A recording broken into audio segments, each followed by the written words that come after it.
Wanderlusting Wives podcast, your podcast for escaping life's monotony, inspiring self-love, and discovering the constant beauty of this ever-changing world. On this week's episode, Allie and Regan share their highs and lows for the week, their biggest pet peeves, and they discuss an article about a 95-year-old veteran.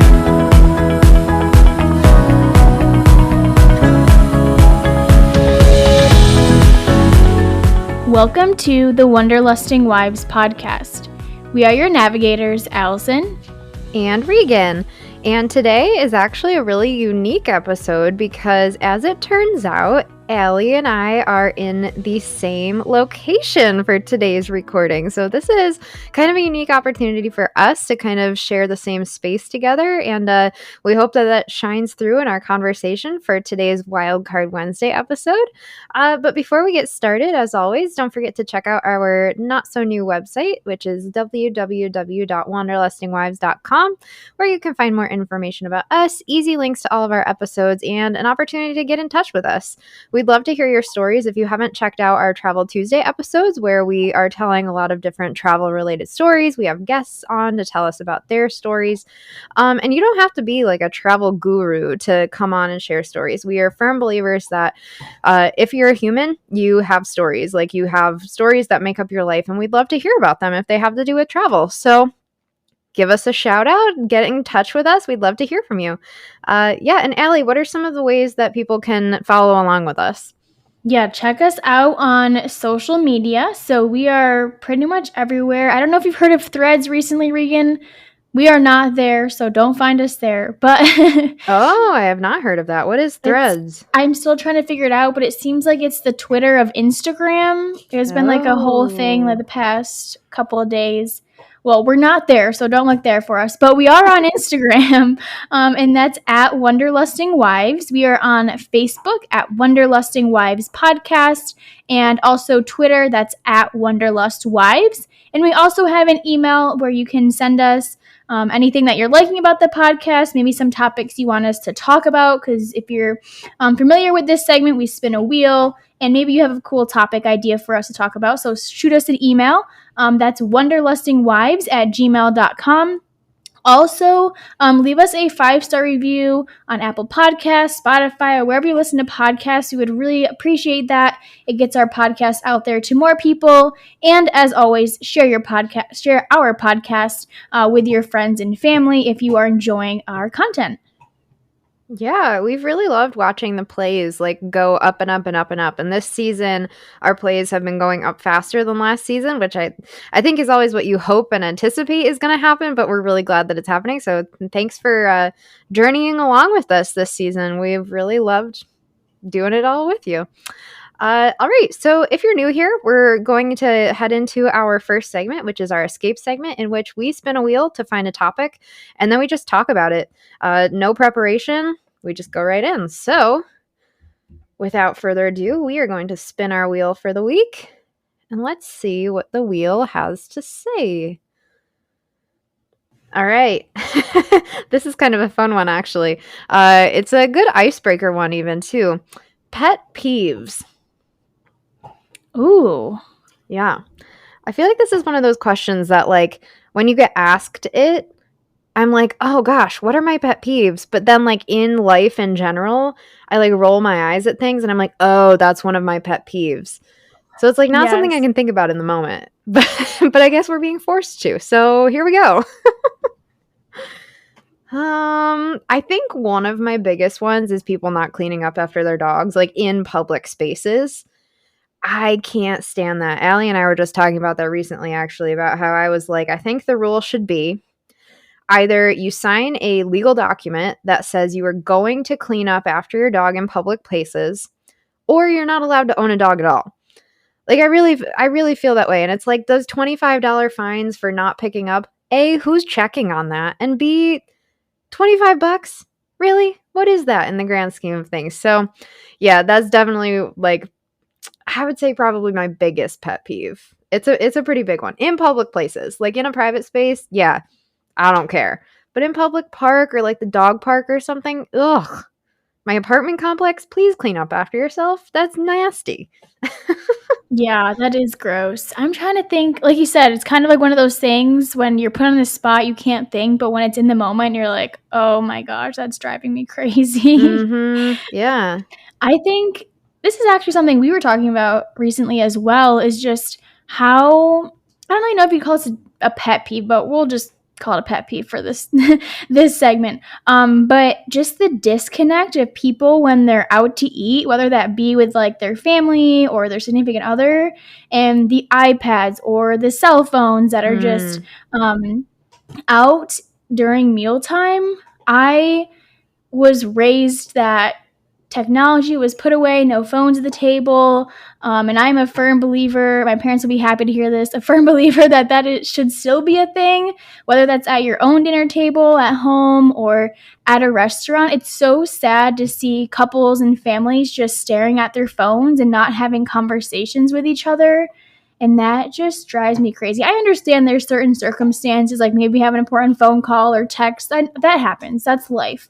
But just the families or the couples that are just sitting there and they're not even talking to each other. Mm. It's like, why are you even spending the money to go out and eat if you're not even going to have a conversation? That's some of my favorite times with Nate, is going out to eat and having conversations and just talking about life, future goals, stuff like that. I mean, we have those conversations at home too, but it's nice that we're more intentional, I think, about having those conversations when we're out to eat for some reason. I don't know if it's the setting or what it is, but it's just nice to be more present during mealtime. And I hate seeing so many people disconnected. Yeah. No, I think that's so true though, is like, and I totally agree that like I part of why we go out to eat, at least me and Nolan is like, or Nolan and I, for correct grammar. But we like to have those intentional conversations where usually when we eat dinner together at home, we sit down on the couch and we watch an episode of TV. So it's not like dinner time is a time for us to connect via conversation. When we have a family someday, that'll be different. TV will not be on and we will have conversation as a family. But for now, it's always so nice to go out to eat just because, yeah, it's time for that intentional conversation. And I always get so self-conscious when like, oh, we're having a conversation and we want to remember something or look something up. And then one of us gets out our phone to like add to the conversation. But I always get self-conscious of like, oh, we're being those people. It's totally, yeah, I get that as a pet peeve. Observing that's, I wish it was different. Yeah, it's sad. Yeah. I think another one of mine, and this might just be because I am a really quick walker and I like to get from point A to point B. There are some times when you stop and smell the roses, like if like that's the intention for the day or something, fine. Like let's stop and smell the roses. Let's walk slowly, however we need to do it. But if I have a purpose and I'm walking from point A to point B and people do not follow the rules of the sidewalk, I like the rules of the sidewalk, meaning walking on the correct side. So just like a street, people, you walk on the right and everybody passes you on your left. Then also don't walk like 4 people across the sidewalk. It drives me insane. And then when people walk 4 across and walk really slowly, that's even worse. So I definitely think that's a pet peeve of mine too. And it might just be because I'm a fast walker and I am very purposeful as I move through life. But like, oh, yeah, catch me behind a slow walking group that's walking 4 across. You'll hear me huffing and puffing to try and get around them. Were you still in middle school at the time when they had the red tape down the middle of the hallway so that there was traffic on the right I and traffic on the was. left? Yeah, that was something that like I would tell people about in college and they'd be like, "Are you kidding me? That had to happen in your school?" And I remember being in middle school when they did that and we were all just like laughing about it. And you know what, now I kind of wish more places had red tape in the middle of the sidewalks. Like, come on, people. Rules of the road apply to the sidewalk too. That is true. Passing lane, oh goodness, yeah. Yeah, that middle school experience was interesting. That was indeed. Yeah. My other pet peeve is like kind of a cop out because I feel like a lot of people have this, but chewing gum loudly, like smacking your gums. Oh my gosh. It's like just giving me the heebie-jeebies just thinking about it. I don't know why people feel the need to just chew so loudly when they have gum in their mouth. Or with their mouth open. Yes, it's so, it's just gross, and I hate the sound that it makes, and ugh. These are good ones. I feel like we could go on and on and on and on about pet peeves as they occur to us. You know, I feel like this is always how the conversation goes. It's like, at first, it's like, well, I guess this. Oh my goodness, there's this. Oh, did I tell you about this? Like, it just kind of flows out then too. But to save us from complaining about society too much, it's good to vent sometimes, you know. But let's move on to our Inspire segment, which is when we play a game that I used to play at my dinner table growing up, where we would say our high of the week and our low of the week. So, Allie, you want to get us started with your high and low? And now a quick word from our sponsor. Newsly is an all-in-one audio super app for iOS and Android. It picks up the most trending articles on the web on topics you choose at any given moment and reads them to you in a natural human voice. The entire web becomes listenable for the first time, all in one place. Browse articles from topics you choose and start playing. Stop scrolling and start listening. You can follow any topic as specific as you like, from sports, tech, business, science, Bitcoin, or even the Kardashians. It will find you the latest articles and read them to you aloud. And the best part, they have podcasts. Explore trending podcasts from over 80 countries. You can even find us there. I started using it as my default podcast app. They even have a digital radio. Download and use Newsly for free now at www.newsly.me or from the link in the description, and use promo code WIVES. That's WIVES. And you can get a 1-month free premium subscription. You can find all this information in our description from this episode. And now back to our episode. Yeah, I'm sure you guys can guess probably what my high is, but Regan's here, which is super exciting because our time to get together easily, we'll say, is coming to an end here as she makes her big move. So now a plane ride is going to be distancing us. So that's a bit of a bummer, but super excited to have this time here. And Nolan's here as well. The husbands are golfing right now, so they're not like, here, but, he's with you this weekend. So that's super exciting. Also, I'm just going to share 2 highs because for some reason I'm super pumped up about it. I just repainted my bathroom and restyled it, whatever. And I've come to the conclusion that I'm getting old when I get excited about a new shower curtain or something like that. But it just brings me so much happiness to go into the bathroom. It's we moved to this house a little over a year ago now, and we painted almost every single room in the house except for the bathrooms. And we barely touched the kitchen just because those are the more expensive things to redo in a house. So it's been a year and I'm finally I'm sick of seeing these green walls in the bathroom. So I painted them, and it just brings me so much happiness anytime I walk in the bathroom, which is so silly, but it's the small things in life. So 2 highs this week. But I guess my low kind of goes along with that as well. Just sad that I only have a weekend with Regan and Nolan because it always feels like it goes by too fast. And like I said, it's going to be a whole plane ride separating us here before we know it. So sad, but really excited for what's to come for Regan and Nolan, and to have an excuse to go to Florida. So not the worst low, but it's still a bummer. First of all, yeah, your bathroom looks awesome, and I love the shower curtain. And I would say I would say less that it's getting old and just maturing. Let's say that. I like that. It sounds a little bit better, but no, yeah, it looks great, and I'm the same way. I can't wait to decorate our new apartment and choose the shower curtain exactly like I want it. It's exciting because it's yours. You own that, and it's a project that you're proud of. So yeah, no, it looks great. And what I will say too about the plane ride separating us, honestly, it's a 4-hour drive to Rochester, but between the flight and the time in the airport, it's probably that or less to fly to Tampa, That is true. I have not looked at it like that yet. I've always thought, it's going to be a whole plane ride. It's usually half the day, but I guess it always kind of feel like half the day when it's a 4-hour drive. Not that that's, half of 24. I can do math. Don't worry, people. But I was getting worried there for a minute, Allie. Yeah.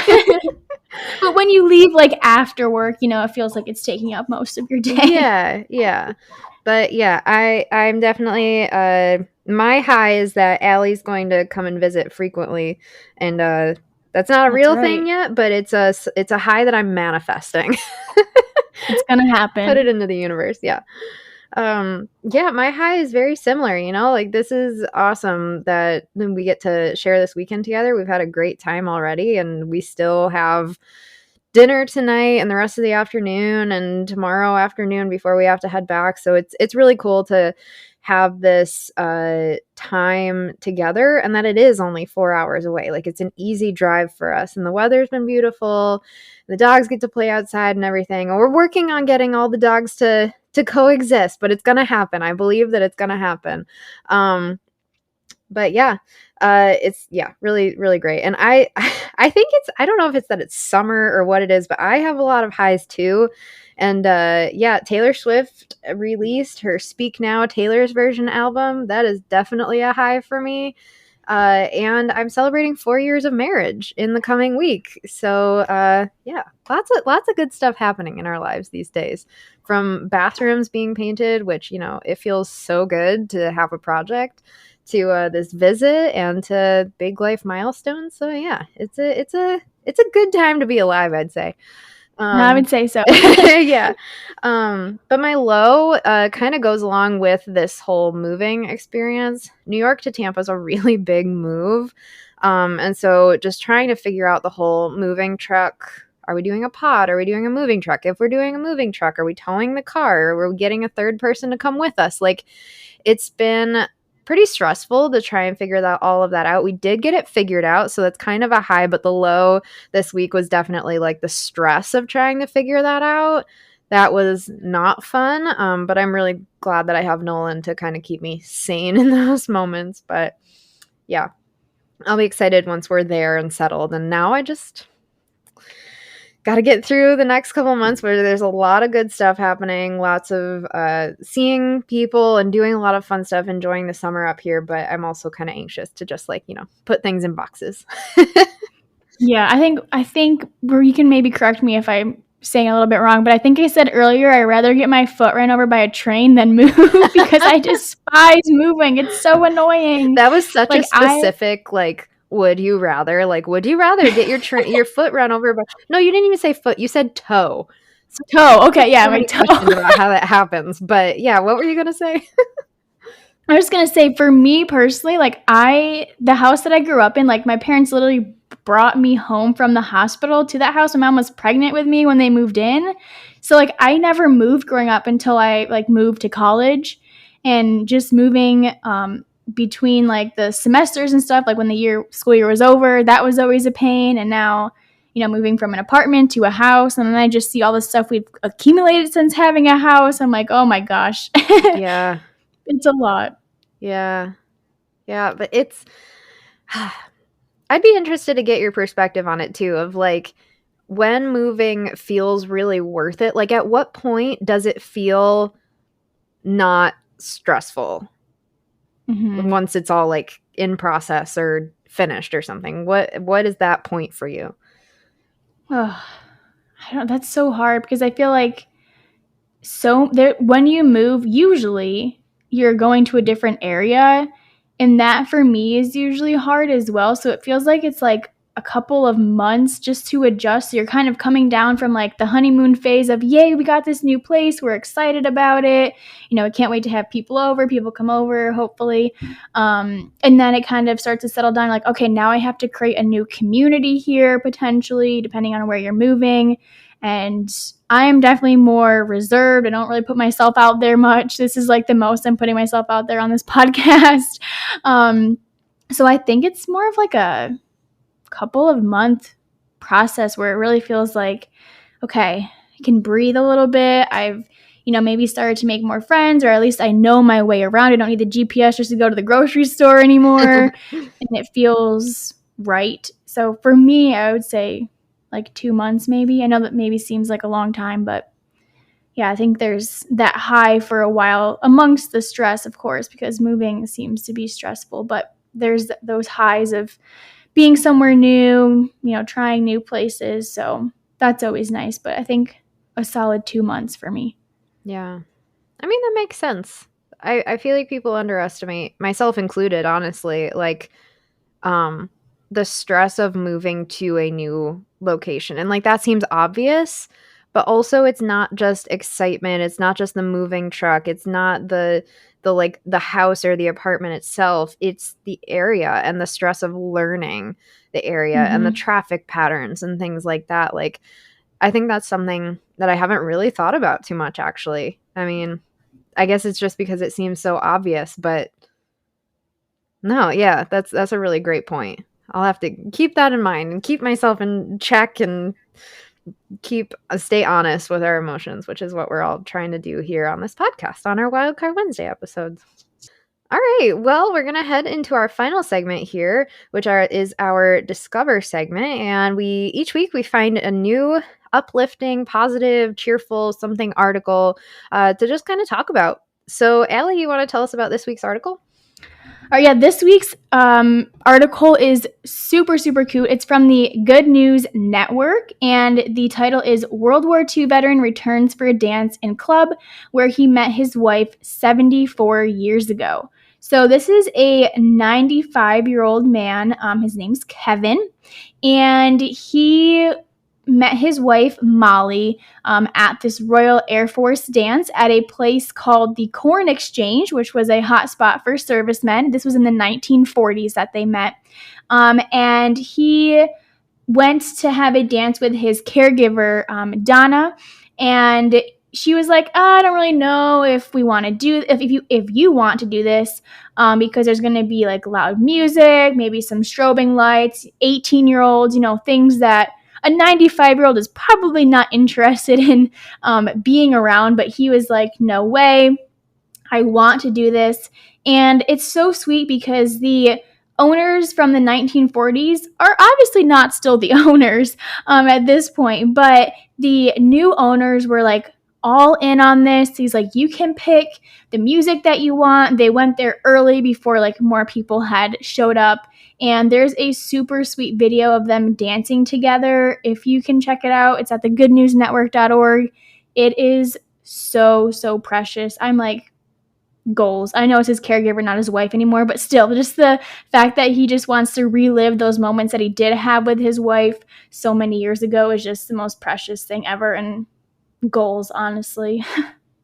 Yeah, yeah, and at 95 years old, like, like how life goes at 95, your brain is like holding on to a lot of those long-term memories. Mm-hmm. This being one of them for Kevin, and I just think it's the cutest thing. Honestly, when you say goals, totally.